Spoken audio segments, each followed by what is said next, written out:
I made my cheating ex think I was unfaithful, then gave her total silence on Christmas. Alright, grab a snack and settle in because this is gonna be a long one. It spans from late 2019 all the way to last week. Just a heads up, I changed everyone's names here for privacy. Now, let me set the stage. My soon-to-be ex-wife is the girl I've been with since high school. We started dating back in 1992 when we were both 17. Now we're 45, and we've been together ever since. She's the only woman I've ever been with, and we got married 5 years later at 22, right after college. We had our first son a year later, then our second a few years after that. I've spent 23 years of my life building a life for us. I gave her a house, I worked hard to provide the life she wanted. Sure, like any marriage, we had our tough times, but we got through them. So, discovering she was cheating on me hit me like a truck. Let me rewind to March 2020. I started to feel like something was off. For a couple of months before that, we were in a bit of a funk. I had just had knee surgery in the fall of 2019, so I wasn't able to move around much. At that time, I could only manage about 55% of the range of motion I had before the surgery. I was also out on workers' comp because I hurt myself at work. I couldn't do my usual chores around the house, and things started piling up. My kids would help when they could, but there were still tasks only I could do that got pushed aside, or my wife had to pick up the slack, which she didn't like. Also, things slowed down in the bedroom. I mean, it had already been a bit off before my injury, but now it completely stopped. Around that time, my wife, I'll call her Sue, started spending more time with her coworkers after work. Between November 2019 and March 2020, it was happening all the time. But I didn't think much of it. In 23 years, I never had a reason not to trust her. She had her friends, I had mine, and we had friends we both shared. I'd hang out with mine all the time, and it was never a problem. Then in January, something felt different. Sue started becoming distant. I figured it was just the funk we were in, but she had never turned cold like this before. She stopped being affectionate. The hugs and kisses I was used to getting were gone. And her phone was always in her hand. Before I'd just see her sharing stuff with me, Pinterest ideas, memes, random stuff, but now she kept it to herself. And the times she did interact with me felt off. She seemed annoyed, like she didn't want to be around me. Now it's March. COVID hits. New York City goes into lockdown. Our jobs are considered essential, so we still had to go into work. I just got cleared to go back to work after 5 months of being stuck on the couch recovering from my knee surgery, and let me tell you, I couldn't wait to get back to work. I like staying active. I've been into martial arts for years and I typically go to the gym 4 times a week. Within a week or so of the lockdown, Sue tells me she's gonna need to start working extra hours. I don't think anything of it at first. Her job makes that kind of thing expected. I figured it would be a few days here and there, but it wasn't. It became every day. She started coming home 3 or more hours later than usual, going straight to the shower, and then spending a little time with me and our 17-year-old before going to bed. Slowly, we started getting intimate again, but she wasn't really present, and I noticed it quickly. By early April, it was obvious. I started connecting the dots. It felt like she was having an affair. So, I did what anyone would do and started digging for answers. I looked up signs of infidelity and sure enough, everything was lining up. So, I moved on to how to find proof. I went through her social media accounts. I found the usual stuff, pictures of us, the kids, her friends, and a few nights out with coworkers. But there was one guy who showed up in a lot of the pictures. He was always close to her, too close. His arm around her, his hand on her lower back. I didn't recognize him, and it didn't sit well with me. But that wasn't the worst part. He was friends with her on Facebook and followed her on Instagram. I decided to look up his profile, and wouldn't you know it, I was blocked. But this guy was friends with my wife on both platforms? That set off alarms in my head. Now I'm in full detective mode. I knew what was happening. She was cheating on me with this guy, I just didn't know for how long. So over the next couple of months, I kept looking for more proof. And man, did I learn a lot about what you can find from phone, text, and email records. We were on a family plan, so I had access to a lot of her phone data. Between October 2019 and April 2020, the two numbers she was in contact with the most were mine and a number I didn't recognize. Guess whose number it was? Yep, the guy from the photos. A quick search confirmed it. So now I knew for sure she was cheating, but I still didn't have any concrete proof. I needed more. I talked to my best friend, and he told me to confront her with what I had, but I felt like it wasn't enough. He then told me about an app one could use to monitor her communications in real time. I won't say which one, but I got it, set it up, and waited. A few days later, I found the text messages between her and this guy talking about how much fun they'd had the night before and making plans to meet up again that weekend. That was it. I was devastated. That was the moment everything fell apart, and for the next couple of days, I was a wreck. I distanced myself from her, and she noticed. She kept asking me what was wrong, but I just shut down. By the third day, I wasn't even sad anymore. I was furious. I contacted my friend again, told him what I found, and said I wanted payback. I didn't just want a divorce. I wanted to destroy her. I was going to tear apart her life, but I needed to take my time with it. I started planning. I remembered something I read during my research on infidelity that stuck with me. The enemy of infidelity is unpredictability. That's exactly what I was going to do. I was going to make her life miserable while secretly preparing my exit strategy. It's early June now, and that app one mentioned is still installed. Every night, I'm collecting data, watching their messages fly back and forth. These two are acting like they're in a full-blown relationship, sexting, sending romantic messages, nudes, all of it. By this point, I've stopped even looking at their chats. I'm just cataloging everything, storing it on my personal server, keeping track. Meanwhile, I start doing things that make her raise an eyebrow. I'm out at odd hours, coming home later than she does, and when I'm around her, I'm on my phone constantly. When she asks what I'm up to, I just say, stuff, and put the phone away. I also change my passwords on everything. For 23 years, we never kept secrets from each other, but right around when the affair started, she changed her Facebook and phone password, claiming it was for security reasons. Yeah, sure, I bought that excuse for a while. I clued in my best friend Oz, my sister, and two of my closest friends about what was going on. I trust them with my life, so I made them swear to keep it between us. Oz and I have been close since childhood, and Joey and Nina have been around since high school. Nina plays a part in this later, so keep her in mind. By July, Sue was in full paranoia mode. She started texting and calling me more, asking when I'd be home, where I was, what I was up to, the whole 9 yards. I could see her insecurities starting to show, especially in her conversations with P, the guy she was cheating with. She started confessing to him about how I was pulling away, saying I was getting cold and distant. The nerve of her. And in the middle of this, she says maybe they should stop meeting at our house because she didn't know if I'd just show up. Thanks, Sue. She even mentions that she might be worried I'm cheating, which really pissed her off when P asked about it. Imagine that, a woman cheating on her husband, mad because she thinks he might be doing the same.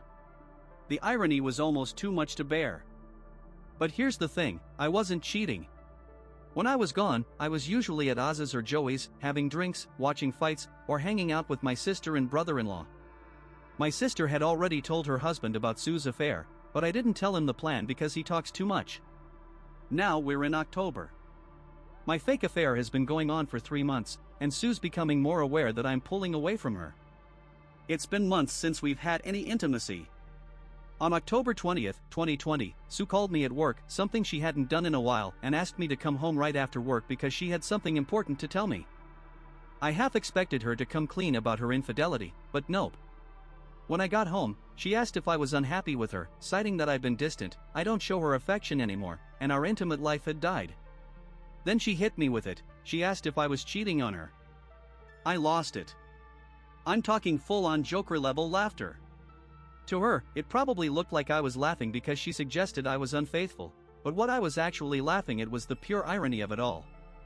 I laughed so hard I almost couldn't breathe, and for a solid 2 minutes, I just kept going, pounding on the floor. After I calmed down, I looked her dead in the eyes, didn't answer, kissed the top of her head, and went about my night.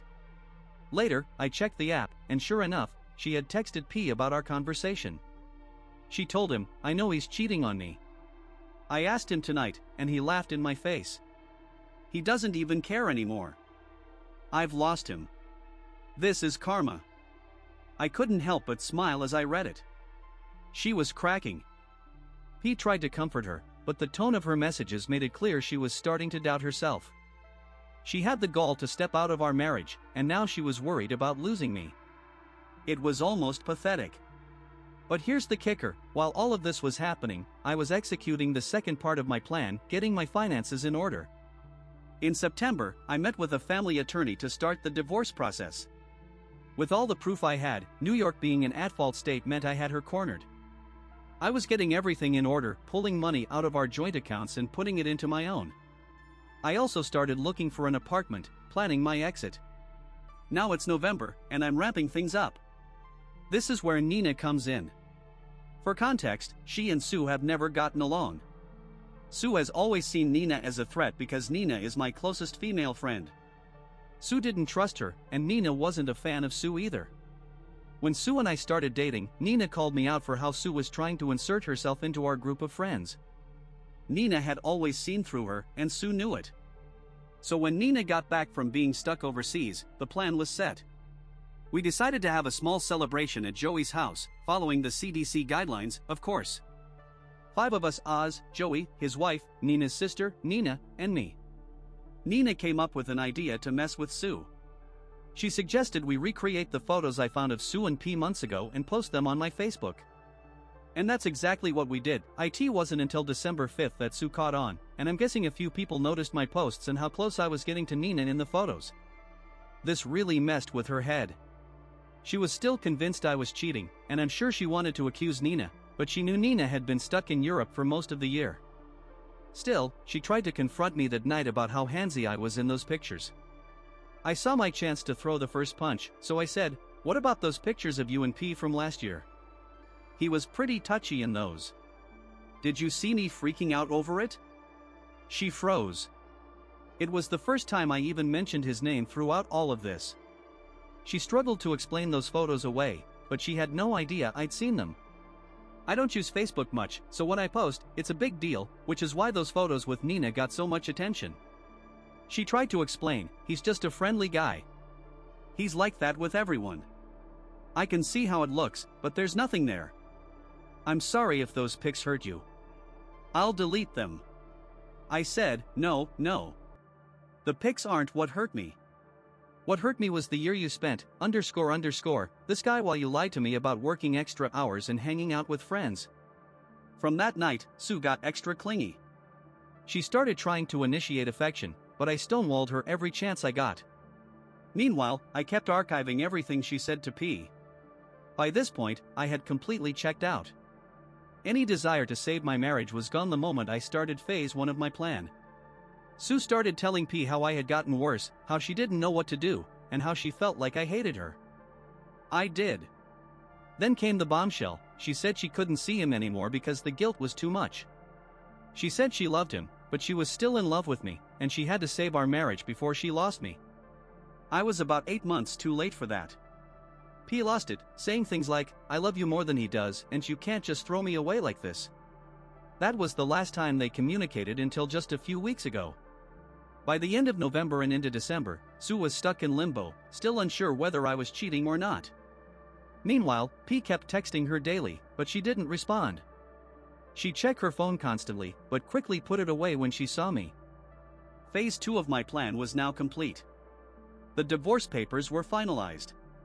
I found a studio apartment in Co-op City, signed a 2-year lease, and moved all my money into my personal account. I was ready for the big move. Now it's Thanksgiving. My oldest son and his girlfriend were hosting a small gathering with immediate family: my son, his girlfriend, her parents, she's an only child, me, Sue, and our youngest. We had a great time. My son's girlfriend is studying to be a chef, and she made the entire dinner herself. She can cook, let me tell you. I had to keep up the act of nothing being wrong between me and Sue, so I showed her affection throughout the night: kisses on the cheek, little hugs, arms around her shoulders. It didn't escape her notice. She ate it up. This was the first time I touched her since October when I kissed her head after the confrontation, so it had been 2 months. Not going to lie, it was disgusting, but I had to keep up the facade. My youngest decided he wanted to stay with his big brother for the night, so Sue and I headed home.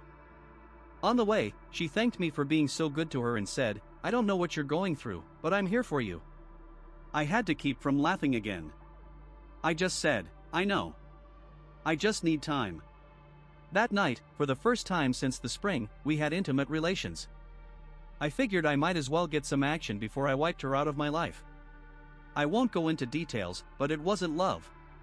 Afterward, she lay there, just a body, trying to figure out what hit her. No cuddling or anything. I just got up, took a shower, and went to sleep in my office, leaving her confused. Oh, and I used a condom, the first time in 20 years.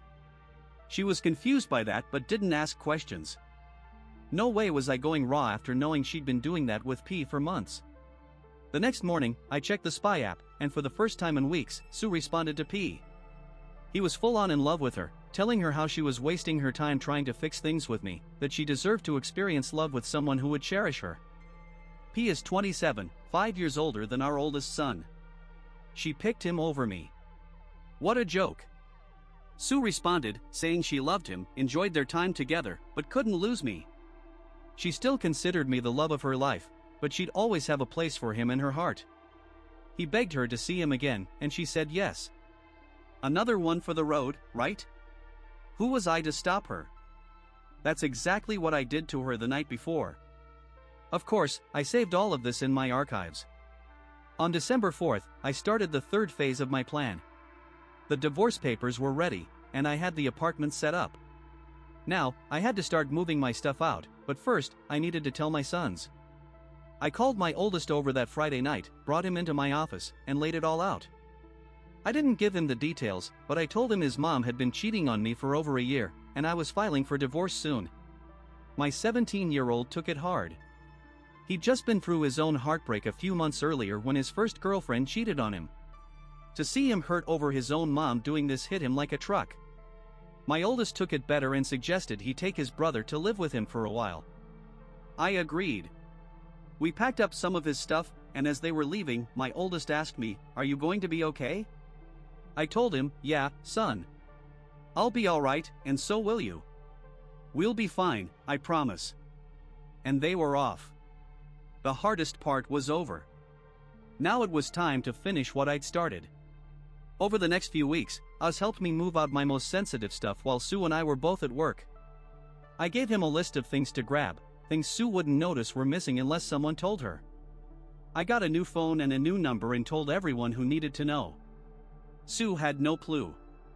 I kept up the act with her, giving her just enough affection to keep her from suspecting anything, while she kept texting P, though not as much as before. The emotional connection was still there, just faintly. Meanwhile, I was gathering all my evidence, printing everything out: texts, call logs, pictures, emails. I must have spent over $1,500 on office supplies. I cataloged everything in 14 binders, starting from the beginning of the affair all the way to the last communication just 2 weeks ago. I wrapped up the binders, addressed them to various people: my mom, her parents, her siblings, her HR department, since P worked at the same company, a few of her friends, and of course, P and his parents. I took them all to the post office on December 16th, with an expected delivery date of December 22nd to 24th. Perfect timing. It was Christmas Eve when Sue finally caught on, probably because a few people noticed the photos I posted and how close Nina and I were. That really messed with her mind. She still thought I was cheating, and I'm sure she wanted to accuse Nina, but she knew Nina had been stuck in Europe for most of the year. Still, she tried to give me a hard time about the pictures, calling me handsy in them. I saw my chance and took it. I said, "What about those pictures with you and P last year? He was pretty touchy in them. Did you see me freak out about it?" She froze. That was the first time I mentioned P's name. She started scrambling to explain those pictures away, but she had no idea I'd seen them. I don't post much on Facebook, but when I do, it gets a lot of attention. Those pictures with Nina definitely caught some eyes. Sue tried to explain, "He's just a friendly guy. He's like that with everyone. I can see how it looks, but there's nothing there. I'm sorry if those pics hurt you. I'll delete them." I told her, No, it's not the pictures. What hurt me was you spending the past year screwing around with this guy while lying to me about working extra hours and hanging with friends. From that point on, Sue got clingy. She tried to initiate affection, but I shut her down every chance I got. Meanwhile, I was still keeping track of everything she said to P. By then, I had already emotionally checked out. I'd given up the moment I started phase 1 of my plan. Sue started telling P that I was pulling away, that she didn't know what to do, and that she felt like I hated her. I did. Then came the bombshell. She told him she couldn't see him anymore. The guilt was too much, and she felt like karma was catching up with her. She said she loved him but was still in love with me and needed to save our marriage before she lost me. I was 8 months too late for that. P lost it, telling her, "I love you more than he does, and you can't just throw me away like this."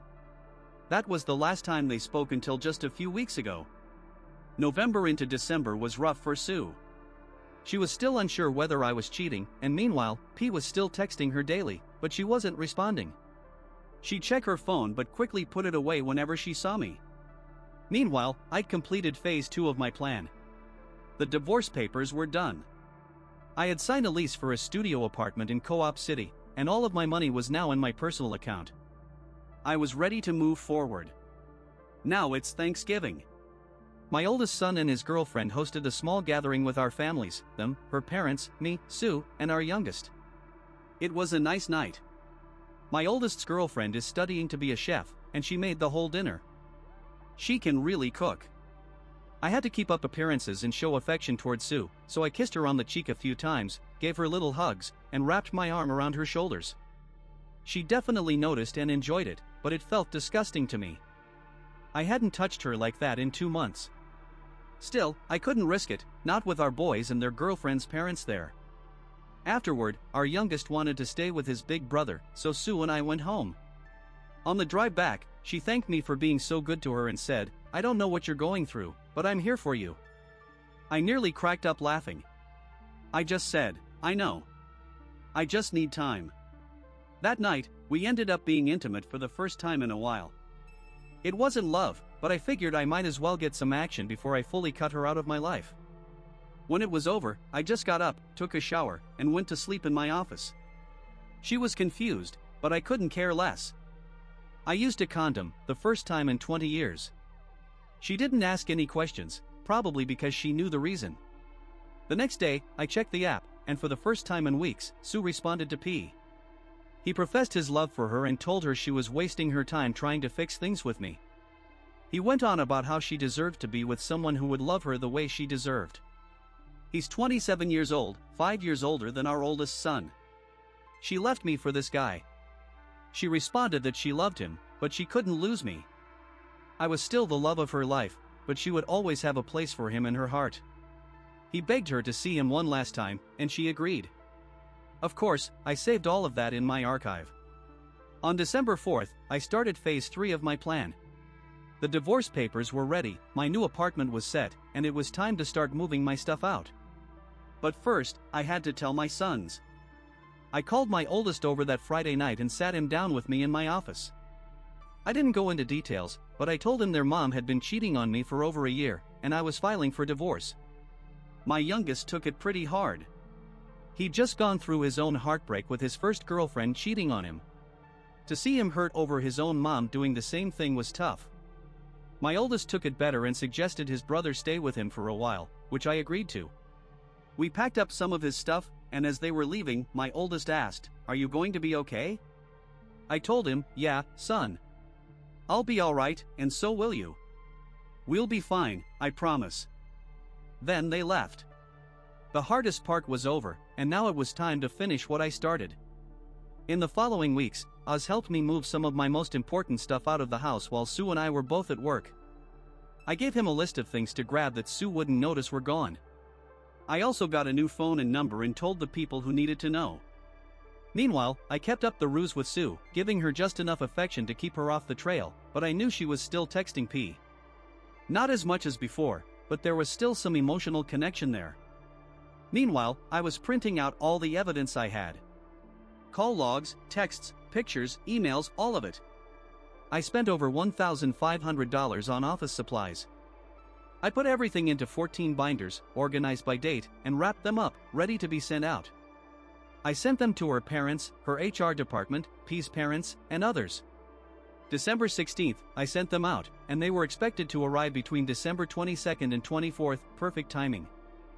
After the meeting, my lawyer gave me some final words and said he'd keep me posted on the progress of the filing. Once I was back on the street, Sue caught up with me and asked if we could talk. I figured I owed her that much. She kept it together during the meeting, but once we were outside, the waterworks started. She apologized, saying she never meant for things to go this far. She said she never expected to fall in love with P, but when she thought I was cheating, she realized how wrong it was to betray her husband. She asked if there was any chance I could forgive her and if we could try to start over in a few years. She said she couldn't imagine her life without me. I told her to start imagining it, because this was the last time I'd ever speak to or see her. I told her that 17 was old enough to make his own choices about his future. I said I gave her half of my life and every bit of love I had unconditionally. She, in her own words, fell in love with another man. There was no chance I'd ever forgive her. All the love I had for her was killed during the months she confided in P, professing her love to him instead of coming to me when there were issues in our relationship. I told her I loved who she used to be, but I hated who stood before me now. And if I never saw her again, it'd be too soon. There we were, standing on the sidewalk in Midtown Manhattan, her crying and making a scene. A couple of people passed by and gave us side glances, but at that point, I didn't care. I wasn't going to publicly humiliate her anymore. I had already done enough to destroy her life. I just needed to get the last bit of emotion out of me. I finished by telling her I didn't regret the 23 years I spent with her, but I regretted that, after all that time, she decided the easy way out was better than facing our issues. And then, thanks to Reddit, I came up with the line, "For 23 years, I thought you were mine." But it turned out, it was just my turn. I put in my rakins, turned around, and walked away. Later that night, her father called me. He apologized, praised me for always being good to his daughter, and said he was ashamed of her and that he raised her better than this. Honestly, I'll miss the old man. My dad passed away years ago, so he's been my father figure since. But I can't see myself keeping a relationship with anyone from Sue's side of the family. After that call, I went on Facebook and changed my relationship status to divorced. It wasn't official yet, but to me, it was over. When I post on Facebook, it's a big deal, so people started reaching out. I laid everything out. Yes, I filed for divorce. Nina called me, shocked that I pulled the trigger so quickly. Of course, I'd already been in the process of it, but she didn't know how far along I was. I asked her if she could come over, and she rushed over. We had sex again, but this time, she stayed the night. We talked into the early morning, and I felt a sense of relief and connection I hadn't felt in a long time. Nina gets me, and I can't get enough of her. Since she first confided in me, she's been on my mind. Some might say it's messed up that I'm moving on so fast, but as far as I'm concerned, my marriage ended the day P slept with Sue. So I'm moving on too. That's the end of it. My divorce is in the works, and I'm starting a relationship with Nina. We're taking it slow, but once the divorce is final, we're going public. As for Sue, I couldn't care less what happens to her. She can move P into our old home for all I care. I'll get my share of the house's value over 2021, and aside from the $653 a month I'll pay her for utilities until she finds a job, I never have to see her again. Update: soon-to-be ex-wife tried to take her life last night. The hits just keep coming. I've been sitting on this for hours, unsure where to post it, so I thought this sub seemed appropriate. If you want the full backstory, check my post history. The quick version: my wife of 23 years was cheating on me with a 27-year-old coworker. I made a plan to upend her life by pretending I was cheating, all while gathering evidence of her infidelity, filing for divorce, and planning my exit. On December 16th, I sent out 14 binders full of proof to important people in her life. On Christmas Eve, I taped the divorce papers inside a binder, left it on my side of the bed with my old phone and my lawyer's card, and ghosted her. Over the next few days, her life fell apart. Her family excommunicated her, her friends turned on her, and my mom tore her apart. Sue and P were placed on administrative leave and eventually fired. Last week, we had our divorce hearing, and I settled on a legal separation leading to an uncontested divorce with a few provisions for transitional income since she's now unemployed. I'm paying her $653 a month until she gets a job or up to 1 year after the divorce. She keeps the house, her car, and her share of the assets. I keep my half, my cars, and my vacation cabin. After the hearing, Sue begged for a second chance, but I told her no and walked away forever. Now to last night. Only a few of my close friends, my sons, my sister, and my mom have my new contact info, and I blocked Sue on all social media. She's had no way of reaching me, but some mutual friends still have contact with her. Last night, I got a call from one of these friends. She told me she went to check on Sue and found her passed out in the bedroom, foaming at the mouth, with 2 empty bottles of pills next to her. Sue's in the ICU, in critical but stable condition. The doctor says she'll likely pull through, but she's going to be dealing with this for a long time. Sue begged for me to come, but I told her friend no. I said, Sue's not my problem anymore. I told her to let Sue's family handle it. I ended the call right then. After sleeping on it, my sons called me this morning, asking if I knew about Sue. I told them I did, but I also made it clear that if they want to be there for her, I won't hold it against them. She's their mother, after all. I told them, though, I've washed my hands of her and care little about what she does to herself anymore. They were a little taken aback, but they respected my stance. Now that the news of her suicide attempt has spread, a lot of her friends who had dropped her are starting to pop up again, telling me I need to be there for her, that even though she hurt me, I should support her now. I've also heard that P tried to visit her this morning, but he wasn't allowed because he's not family. I'm getting bombarded with messages to go see her, but I feel nothing for this woman anymore. I checked out when I started working on my plan to get back at her, and I stand by that. She's the one who cheated. She's the one who thought a year-long affair with a guy 5 years older than our oldest son was worth destroying 23 years of marriage.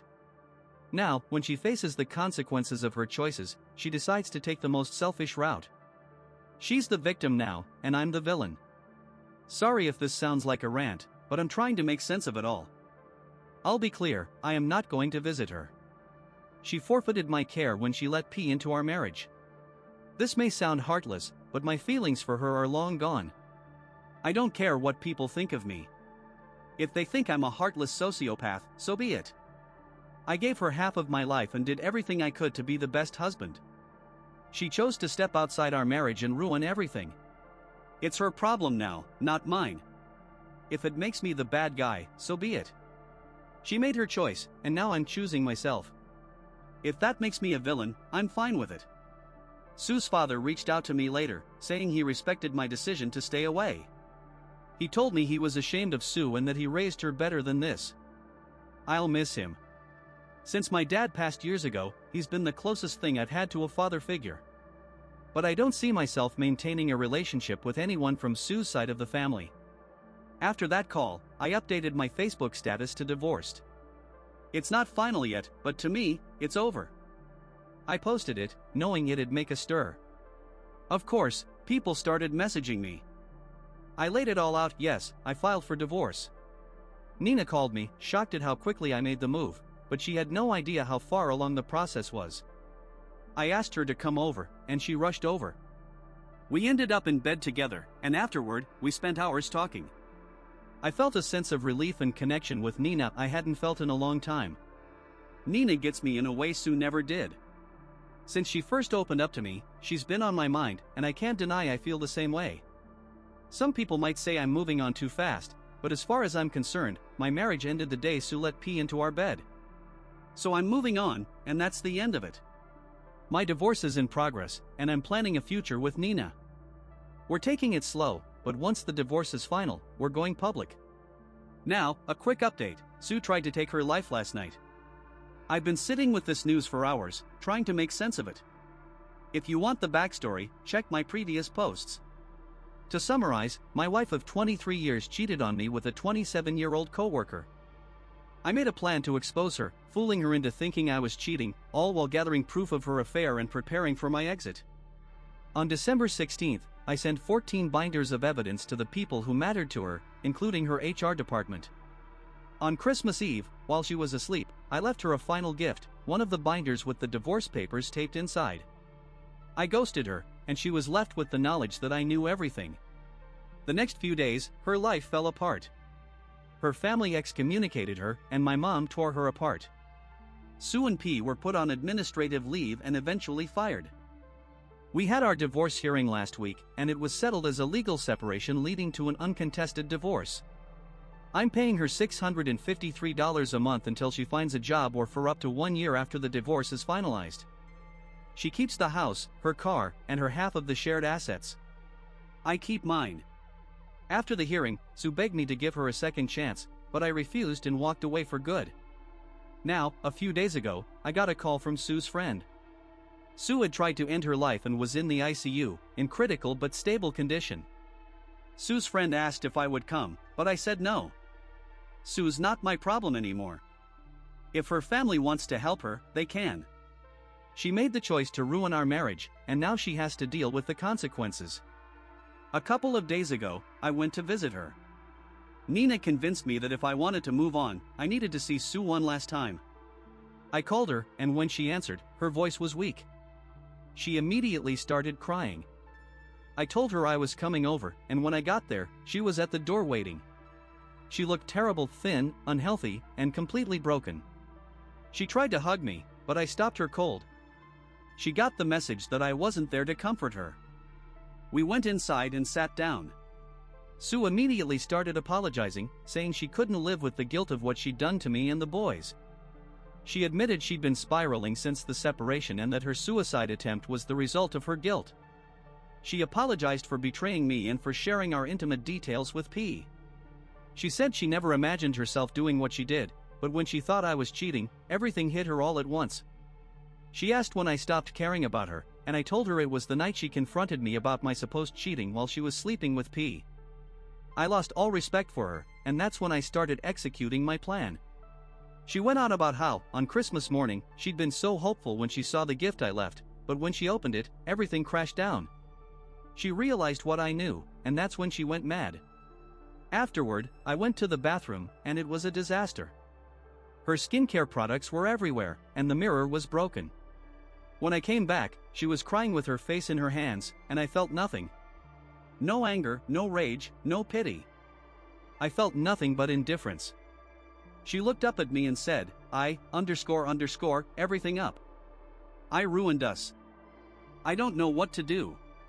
I can't do this by myself. I told her she had her family, her friend who found her, and our sons, but she didn't have me. I told her I came to give her closure, but once I walked out that door, I was never coming back. The topic of P came up, and she told me he reached out to her a couple of days ago. She told him they should move on, that he should find someone younger, and forget she existed. She apologized to him for betraying me. I looked her in the eyes and told her, it's been over long before I served the divorce papers. Then I left. No more words. I walked out, closed the door, and drove home, but it's 2:56 a.m. as I write this, and I needed to get it off my chest while it's still fresh. This is it. The saga with Sue is officially over. Both me and 17 are set for counseling in the coming weeks. Nina and I are still going strong, sticking to the plan of keeping things quiet until my divorce is final. I'm staying active and motivated, looking forward to a future with a woman who will truly cherish and honor me because she always has, from the shadows, for decades. It's time to focus on my life ahead, so this will probably be my last post for a while. Maybe I'll return with an update when the divorce is official. To everyone who sent words of encouragement, thank you. To the people who praised my revenge plan, I can honestly say I wish it hadn't come to this, but if I had to do it all again, I wouldn't change a thing except maybe doing more to P than just getting him fired. And to the guy who harassed me with accusations of raping my wife, you're delusional and get __. Update, where things are and where things are going. It's been just over 2 months since I served the divorce papers, and a month since my last update, which I thought would be my last, but a lot has happened since then. After coming back to this account and seeing hundreds of messages and responses after my last post, I figured I should update everyone on where things stand. First, I have to say thank you again for all the support I've gotten. The love I've received from Reddit has been just as valuable as the support from my family. First, 17, my youngest son. Just days after my last post, he started individual counseling. I went with him for the first 2 sessions, and since then, he's been going on his own. He's been attending twice a week, and it's been really helpful for him. For the most part, he's doing okay, but his trust in relationships has been shattered. The lasting effects of what happened with his ex-girlfriend, plus his mother's betrayal and her suicide attempt, have left him scarred in ways I think will take years to heal. I found out it was even worse than he let on. He actually caught his ex making out with a guy he thought was a friend, but it turned out the guy was just pretending to be his friend to get to her. My heart breaks for him. He shouldn't have had to experience that, especially at his age. You try to protect your kids, but life doesn't care. He's decided to stick with individual counseling long term, and I've told him if he ever wants to talk about anything, I'm here for him. Now, me. It's clear, especially after everything I posted, that I have some anger issues. I've always been a calm, controlled guy, but this whole experience has woken up a side of me that I didn't know existed. I've shared everything with my therapist, and when I explained what I did to Sue, he was both impressed and appalled, not the reaction I expected. Apparently, I have sociopathic tendencies when provoked, which doesn't surprise me. My sessions are more about organizing my thoughts and emotions than any kind of dramatic breakthrough. We're unpacking everything that's been going on in my head, especially the fallout of my marriage. And now, Nina. I honestly don't know where I'd be without her. Never did I expect to have a woman so caring and empathetic by my side during all of this. We're still going strong, and while we've tried to keep our relationship quiet, it's basically out there now within our circle. She gets me like no one else ever has. We've known each other since we were teens, and she's been there for me in ways Sue never was. Nina understands the pain of betrayal because she's been through it herself. We split our time between my place and hers. The discussion has come up about moving in together, but her 5-year-old puts a hold on that idea. My apartment isn't big enough for 3 people, and I'm locked into my lease until 2022, so for now, we'll keep splitting time based on when her daughter is with her dad. Speaking of her daughter, I adore her, and she's warmed up to me as well. It's strange to think about, but Nina has been my hero through all of this. She's been a better friend to me than Sue ever was, and she's made it clear she loves me with everything she has. I can't deny I feel the same. We've talked about the future and agreed we don't want to rush into marriage, but we're definitely leaning towards a civil union once things are settled. Sue, though. I honestly don't know what to tell you. After everything, there's nothing left to say. Since that last time I spoke to her after her suicide attempt, I've been 100% no contact. I don't know how she's doing, and frankly, I don't care. She's dead to me. The last I heard, she's been moved from the ICU to the mental health wing. Doctors are still monitoring her, but she's conscious and aware. Her father called me to update me, and he told me that Sue asked if I came to see her. He said no, and she shut down right after. He told me he'd only update me if I asked. Honestly, I don't care. She made her bed. She has her family, her friend who found her, and our sons to deal with her mess. I'm done. And now, the big update. It's March 2nd as I write this, and in 1 more month, I'll be a free man. The divorce will be finalized in April, and I'm counting down the days. I'm moving on to the next chapter of my life, and nothing is going to stop me from being happy.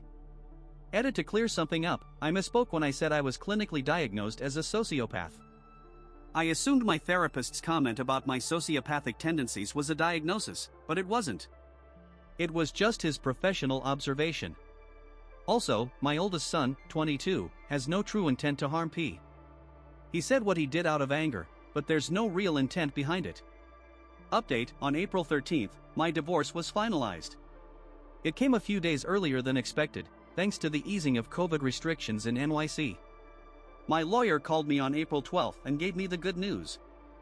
I went in to see him the next day, and he handed me the finalization notice. I gave him a hug and thanked him for everything he'd done for me. When I got home, I broke down. All the emotion I had bottled up came pouring out. I haven't cried like that in years, but it wasn't a sad cry, it felt like my soul had been set free. I called my oldest son to let him know it was official. He asked how I felt, and I told him I was fine. Then 17 got on the phone, and we talked for nearly 90 minutes. He's still working through his own issues, and we've been keeping up with counseling. Nina came over later that night, and I told her the news. She wrapped me up in her arms and held me tight. I cried again, but this time, it felt like a release. Nina promised me she would never betray me, and I know she means it. She's been there for me in ways no one else ever has. I consider myself lucky to have her in my life. It's 2:56 a.m. as I type this, and I needed to get this off my chest while it's fresh. This is the final chapter. The saga with Sue is over. My youngest and I are both starting counseling soon. Nina and I are still going strong, sticking to the plan of keeping our relationship quiet until my divorce is final.